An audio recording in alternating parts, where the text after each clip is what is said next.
بسم الله الرحمن الرحيم. الرحمن علم القرآن، خلق الإنسان علمه البيان. الشمس والقمر بحسبان، والنجم والشجر يسجدان. والسماء رفعها ووضع الميزان، ألا تطغوا في الميزان. وأقيموا الوزن بالقسط ولا تخسروا الميزان. والأرض وضعها للأنام، فيها فاكهة والنخل ذات الأكمام. والحب ذو العصف والريحان، فبأي آلاء ربكما تكذبان. خلق الإنسان من صلصال كالفخار، وخلق الجان من مارج من نار. فبأي آلاء ربكما تكذبان. رب المشرقين ورب المغربين، فبأي آلاء ربكما تكذبان. مرج البحرين يلتقيان، بينهما برزخ لا يبغيان. فبأي آلاء ربكما تكذبان. يخرج منهما اللؤلؤ والمرجان، فبأي آلاء ربكما تكذبان. وله الجوار المنشآت في البحر كالأعلام، فبأي آلاء ربكما تكذبان. كل من عليها فان، ويبقى وجه ربك ذو الجلال والإكرام. فبأي آلاء ربكما تكذبان. يسأله من في السماوات والأرض كل يوم هو في شأن. فبأي آلاء ربكما تكذبان. سنفرغ لكم أيها الثقلان، فبأي آلاء ربكما تكذبان. يا معشر الجن والإنس إن استطعتم أن تنفذوا من أقطار السماوات والأرض فانفذوا، لا تنفذون إلا بسلطان. فبأي آلاء ربكما تكذبان.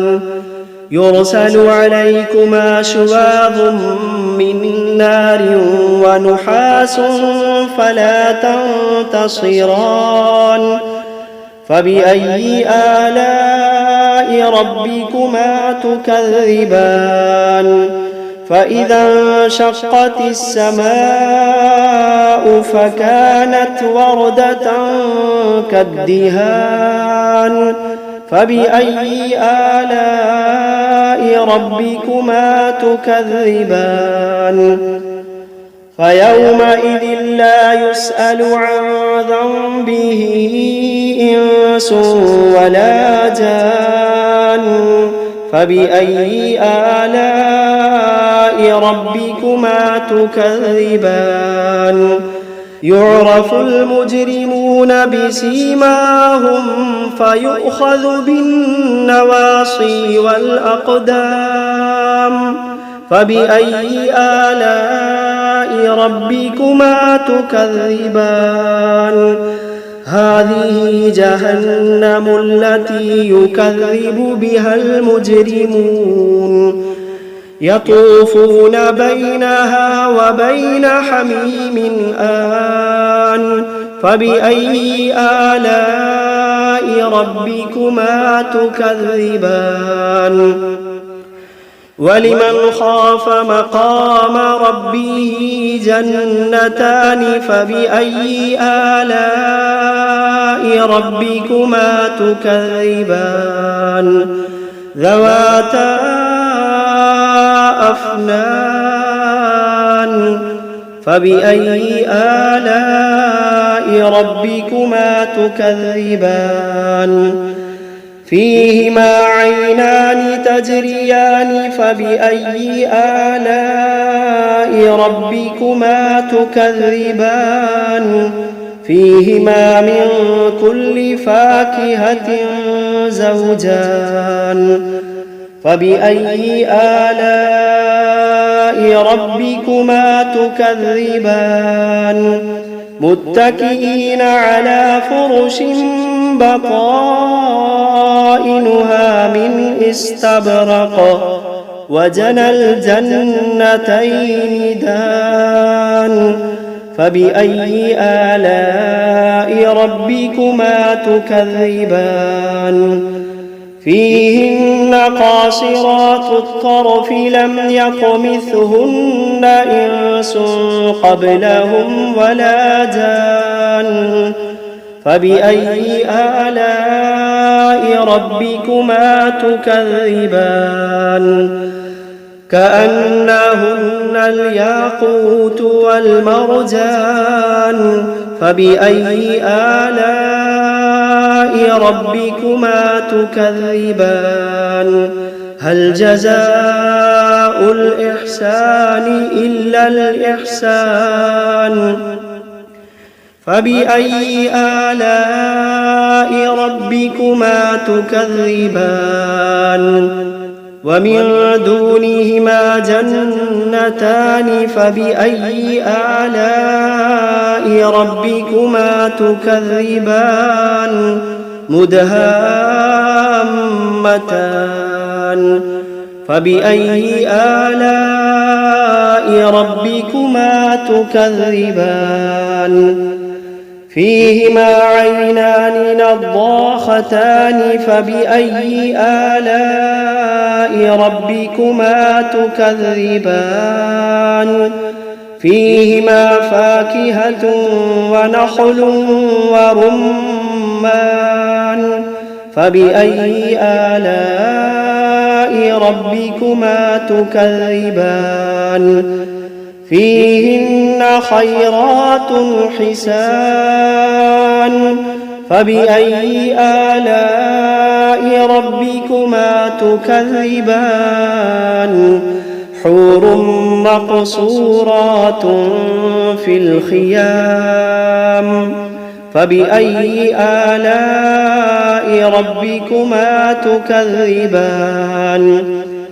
لم يطمثهن إنس قبلهم ولا جان فبأي آلاء ربكما تكذبان متكئين على رفرف خضر وعبقري حسان فبأي آلاء ربكما تكذبان تبارك اسم ربك ذي الجلال والإكرام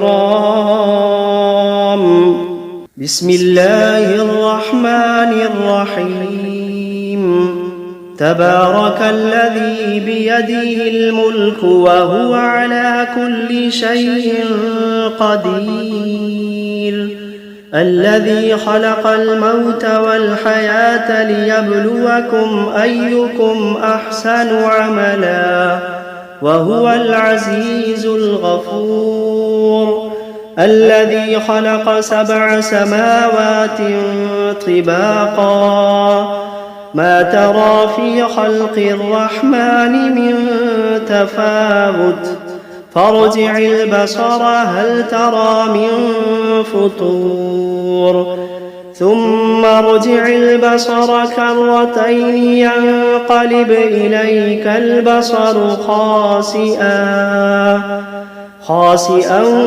وهو حسير ولقد زينا السماء الدنيا بمصابيح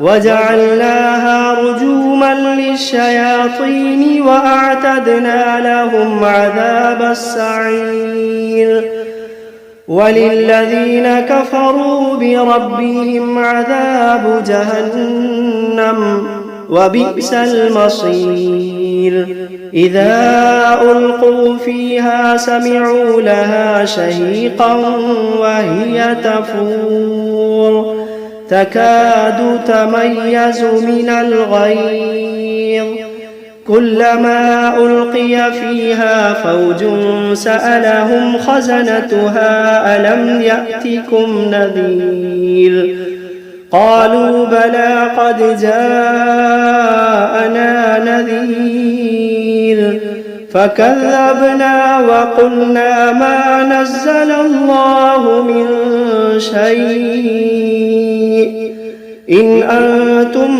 إلا في ضلال كبير وقالوا لو كنا نسمع أو نعقل ما كنا في أصحاب السعير فاعترفوا بذنبهم فسحقا لأصحاب السعير إن الذين يخشون ربهم بالغيب لهم مغفرة وأجر كبير وأسروا قولكم أو اجهروا به إنه عليم بذات الصدور ألا يعلم من خلق وهو اللطيف الخبير ألا يعلم من خلق وهو اللطيف الخبير هو الذي جعل لكم الأرض ذلولا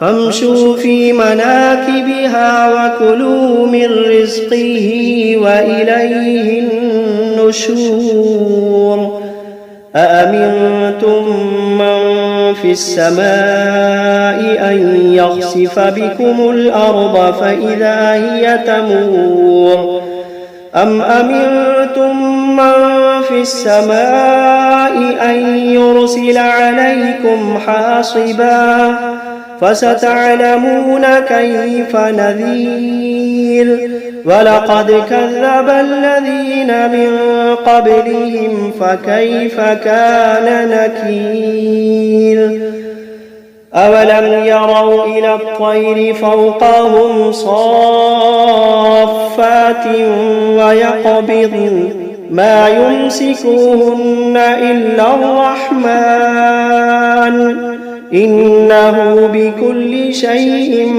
بصير أمن هذا الذي هو جند لكم ينصركم من دون الرحمن إن الكافرون إلا في غرور أمن هذا الذي يرزقكم إن أمسك رزقه بل لجوا في عتو ونفور أفمن يمشي مكبا على وجهه أهدى أمن يمشي سويا على صراط مستقيم قل هو الذي أنشأكم وجعل لكم السمع والأبصار والأفئدة قليلا ما تشكرون قل هو الذي ذرأكم في الأرض وإليه تحشرون ويقولون متى هذا الوعد إن كنتم كنتم صادقين قل إنما العلم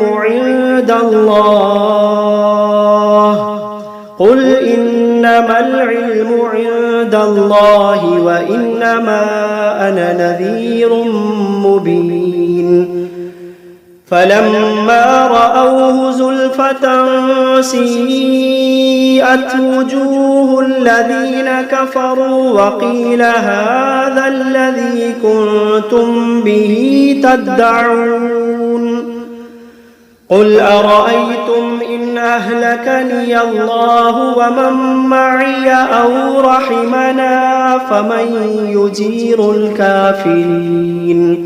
فمن يجير الكافرين من عذاب أليم قل هو الرحمن آمنا به وعليه توكلنا فستعلمون من هو في ضلال مبين قل أرأيتم إن أصبح ماؤكم غورا فمن يأتيكم بماء معين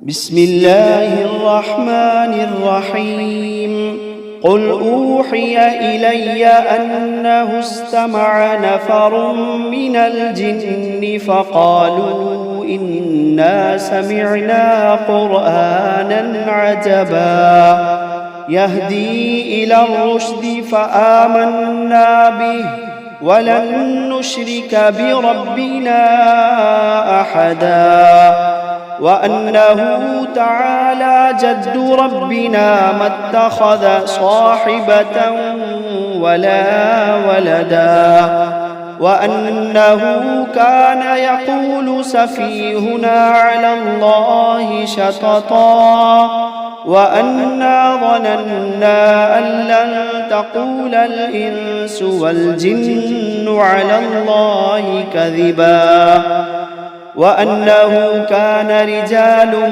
من الإنس يعوذون برجال من الجن فزادوهم رهقا وأنهم ظنوا كما ظننتم أن لن يبعث الله أحدا وأنا لمسنا السماء فوجدناها ملئت حرسا شديدا وشهبا وأنا كنا نقعد منها مقاعد للسمع فمن يستمع الآن يجد له شهابا رصدا وأنا لا ندري أشر أريد بمن في الأرض أم أراد بهم ربهم رشدا وأنا منا الصالحون ومنا دون ذلك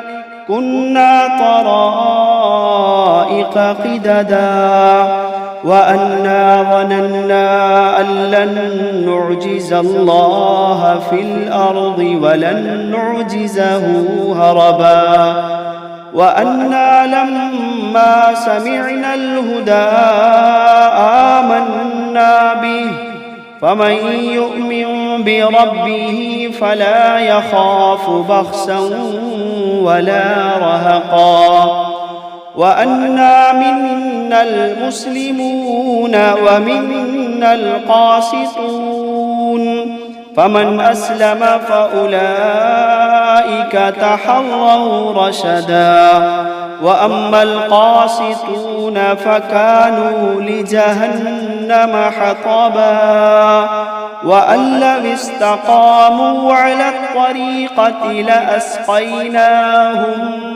ماء غدقا لنفتنهم فيه ومن يعرض عن ذكر ربه يسلكه عذابا صعدا وأن المساجد لله فلا تدعوا مع الله أحدا وأنه لما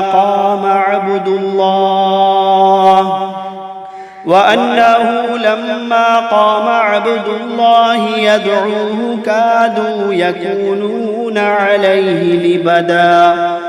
قل إنما أدعو ربي ولا أشرك به أحدا.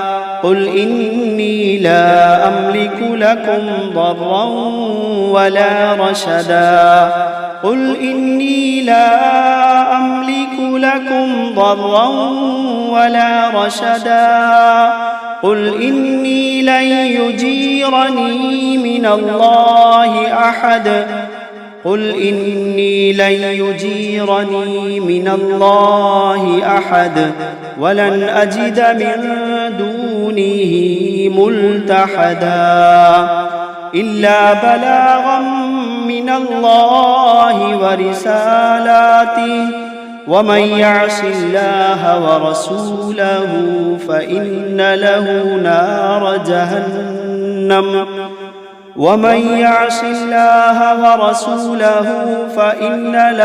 نار جهنم خالدين فيها أبدا حتى إذا رأوا ما يوعدون فسيعلمون من أضعف ناصرا وأقل عددا.